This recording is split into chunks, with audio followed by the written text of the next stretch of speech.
Ég heiti Elisabeth og vinn á sýklafræðideild Landspítalans í ætagerð og bý til sýklaæti. Búin að vinna hérna í 34 ár. Ég hef búin að vera heimavinnandi, búin að eiga 3 börn og langaði að fara að vinna eitthvað og kunningjakona mín sagði mér frá lausu starfi hérna.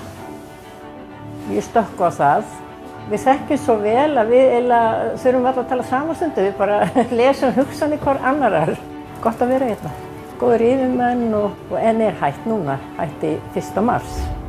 Lífið til vinnu mjög gott. Byrja að fara kannski sund á morgnana og svo bara líður dagurinn og ég bara ánægð að vera hætt að vinna. Hef nóg að gera, les og prjóna og passa barnabörnin og ég ekkja á 2 dætur og 4 barnabörn. Ég fer í golf og göngutúra, leikfimi og sund. Ég í leikfimi hérna niður á Borgarspítala hjá sjúkraþjálfum. Við fáum ókeypis leikfimi þar 3 í viku. Ég oft með bylgjuna, hlusta á músík.